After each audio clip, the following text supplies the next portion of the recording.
हरे कृष्णा, राधे राधे। तो क्योंकि चतुर्मास बहुत नज़दीक है, चतुर्मास आने वाला है और हम सभी को अनियन गार्लिक के साथ साथ टमाटो को भी अपनी सब्जी में इस्तेमाल नहीं करना है, टमाटर का भी इस्तेमाल नहीं करना है। तो कुछ रिक्वेस्ट मेरे पास में आई थी, उसी को ध्यान में रखते हुए ये ग्रेवी या ये सब्जी मैं आप सभी के लिए लेकर आई हूँ। बहुत ही आसान तरीके से without tomato, onion and garlic हम लोग ये ग्रेवी बनाएंगे और बहुत ही टेस्टी टेस्टी सब्जी अपने घर में बना के हम लोग खाएंगे। तो इस ग्रेवी को मैं पनीर की सब्जी में इस्तेमाल कर रही हूँ अब इस वीडियो में, बट आप इस ग्रेवी का इस्तेमाल किसी भी थिक या हैवी ग्रेवी वाली सब्जी में कर सकते हैं, जैसे कि छोला हुआ, बेसन कटे हुए, बेसन के थोपे हुए, और सेव की सब्जी, पापड़ की सब्जी, मूंग बड़ी की सब्जी, इस प्रकार की सब्जियों में आप इसका इस्तेमाल कर सकते हैं। बहुत ही आसान रेसिपी है। तो चलिए रेसिपी की तरफ आगे बढ़ते हैं। और अगर पूरी वीडियो में या रेसिपी को बनाने में मुझसे कुछ मिस हो जाता है या कुछ गलती हो जाती है तो मैं आप सभी लोगों से उस चीज़ के लिए क्षमा चाहती हूँ। और जो भी सजेशंस आपके इस चीज़ को लेकर हैं कि मुझे क्या इसमें ऐड करना चाहिए या कुछ हटा देना चाहिए, तो वो सजेशंस प्लीज़ कमेंट बॉक्स में आप ज़रूर दीजिएगा। तो चलिए रेसिपी की तरफ आगे बढ़ते हैं। हरे कृष्णा।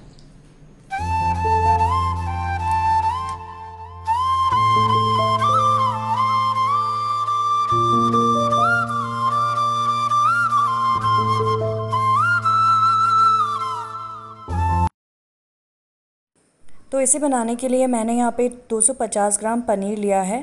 सबसे पहले पानी को बहुत अच्छे से बॉईल कर लेंगे और उसके बाद उसमें वो पनीर हम लोग डाल देंगे। तो इससे पनीर जो होता है वो सॉफ्ट हो जाता है और उसके ऊपर जो भी जमा हुआ पदार्थ होता है वो रिमूव हो जाता है। उसके बाद ठंडे पानी से इसको धो लेंगे।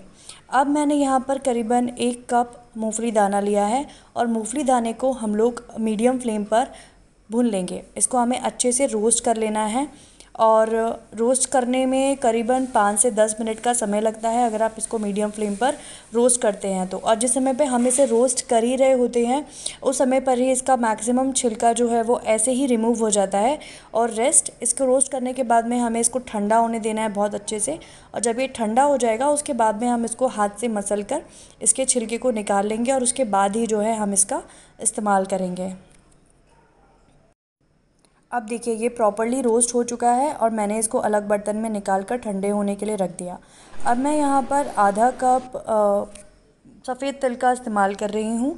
सफ़ेद तिल हम लोग इस्तेमाल करेंगे आधा कप, और सफ़ेद तिल को भी हम लोग कम बस 2 मिनट के लिए लो फ्लेम पे हम इसे भून लेंगे। क्योंकि मैं मिट्टी के बर्तन में इसे बना रही हूँ, उसमें ऑलरेडी बहुत हीट होती है, तो मैंने फ्लेम को बंद किया हुआ है, नहीं तो फिर ये बहुत कड़वे हो जाते हैं। तो इसलिए हमें तिल को ओवरडू नहीं करना है, ओवर रोस्ट नहीं करना है।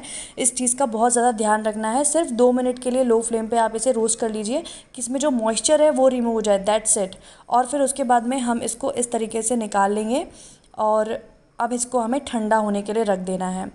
अब देखिए यहाँ पर तब तक हम लोग हल्दी ले लेंगे 1 टीस्पून, कोरिएंडर ले लेंगे 1 टेबलस्पून कोरिएंडर पाउडर, और लाल मिर्च पाउडर हम लोग ले लेंगे 1 टेबलस्पून। मतलब अगर आप बहुत कम खाते हैं तीखा तो आप इसे कम कर दीजिए। मेरी मिर्च ज़्यादा तीखी नहीं है इसलिए मैंने 1 टेबलस्पून लिया है। और अब हम इसमें थोड़ा सा पानी डालकर इसको अच्छे से मिक्स कर लेंगे और साइड में रख। अब देखिए यहाँ पे हमारी मूंगफली बिल्कुल ठंडी हो गई, छिलके हटा दिए, तिल बिल्कुल ठंडा हो गया, बिल्कुल नॉर्मल टेम्परेचर। अब थोड़ा सा पानी डाल के मिक्सर में इन्हें ग्राइंड कर लेंगे और इस तरीके का थिक पेस्ट हमें रेडी कर लेना है। अब एक बर्तन हम लोग ले लेंगे जिसमें भी आप बना रहे हैं, उसमें करीबन 3 बड़े चम्मच हम लोग ऑयल लेंगे। मूँगफली का तेल का इस्तेमाल आप यहाँ पर करिए। और फिर उसके बाद में 1 टीस्पून हम इसमें जीरा डाल देंगे और जीरे के साथ ही साथ हम इसमें 2 इलायची डालकर इन दोनों को अच्छे से भून लेंगे। जिस समय पर हमारा जीरा और इलायची अच्छे से रोस्ट हो जाएगा उसी समय पर हम इसमें हमने जो थिक पेस्ट तैयार किया था मूंगफली के दाने का और तिल का, उस पेस्ट को हम इसमें डाल देंगे।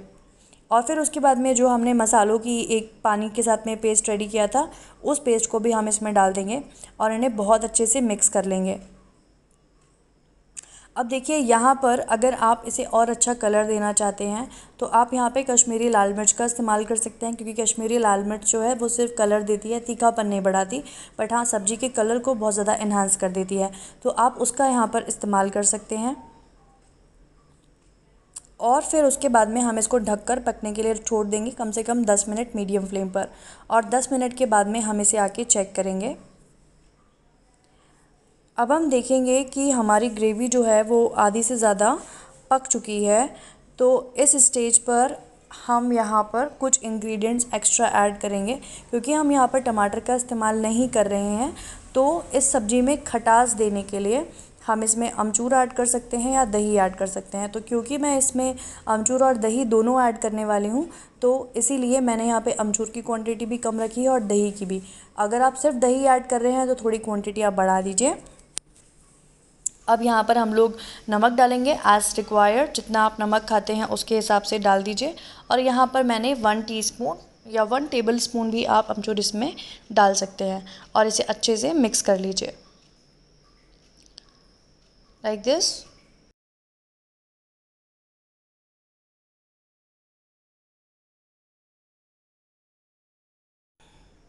अब आप यहाँ पर देखेंगे कि ग्रेवी प्रॉपर्ली पक चुकी है, ग्रेवी ने तेल जो है वो रिलीज़ कर दिया है, बिल्कुल बढ़िया से पक चुकी है। यहाँ पर हम लोग अब डालेंगे 2 बड़े चम्मच दही, अच्छे से फेंटा हुआ दही मैं इसमें डाल रही हूँ। ये ऑप्शनल है, अगर आप अमचूर डाल रहे हैं तो आप इसे अवॉइड कर सकते हैं।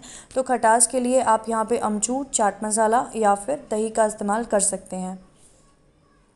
और अब हमारी क्योंकि ग्रेवी प्रॉपर्ली पक चुकी है, तो मैं यहाँ पे 1.5 कप पानी डाल रही हूँ और पानी डाल के हम इसे बहुत अच्छे से मिक्स कर लेंगे और बहुत ही बढ़िया हमारी ग्रेवी जो है वो बन चुकी है। अब यहाँ पर जो हमने अच्छे से पनीर को धोकर पानी में, गर्म पानी में धोकर और जो रखा है, इस पनीर को हम इसमें डाल देंगे। और ये डालने के बाद में हम इसे कम से कम 3 या 4 मिनट के लिए हम इसको अच्छे से पका लेंगे, पकने देंगे, ताकि जो ग्रेवी हमने बनाई है वो पनीर के साथ में अच्छे से जेल अप हो जाए। और ये देखिए बहुत ही शानदार हमारी सब्ज़ी पनीर की बनकर तैयार हो चुकी है without onion, garlic and tomato. बहुत इजी रेसिपी है, आप पूरे चतुर्मास में इसको अच्छे से बना के खा सकते हैं इस ग्रेवी को, और जिस सब्ज़ी के साथ में चाहें उस सब्ज़ी के साथ में इस ग्रेवी को आप यूज़ कर सकते हैं।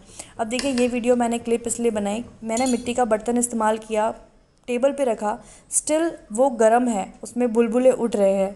तो चलिए अब हम सर्व करते हैं। इसलिए मैं सजेस्ट करती हूँ कि आप मिट्टी के बर्तन का इस्तेमाल करिए, क्योंकि मिट्टी के बर्तन में खाना बहुत टेस्टी बनता है और हीट जो रहती है ना मिट्टी के बर्तन में बहुत लंबे समय तक रहती है। तो चलिए सर्विंग शुरू करते हैं। तो आप जिस भी बर्तन में इसे भोग लगाने के लिए रखते हैं उस बर्तन में इसे डाल दीजिए, सर्व कर दीजिए और उसके बाद में ऊपर से गार्निश कर दीजिए मलाई के साथ में, और जो कांटा आता है ना उससे उसको थोड़ा सा अच्छा सा डिज़ाइन दे दीजिए। और फिर ऊपर से हम इसको बचा हुआ जो पनीर है, थोड़ा सा पनीर आप बचा लीजिए ऊपर से गार्निश करने के लिए, तो उसको कद्दूकस करके ऊपर से डाल दीजिए और बीच में तुलसी का पत्ता लगाकर इन्हें अपने लड्डू गोपाल को भोग लगाइए।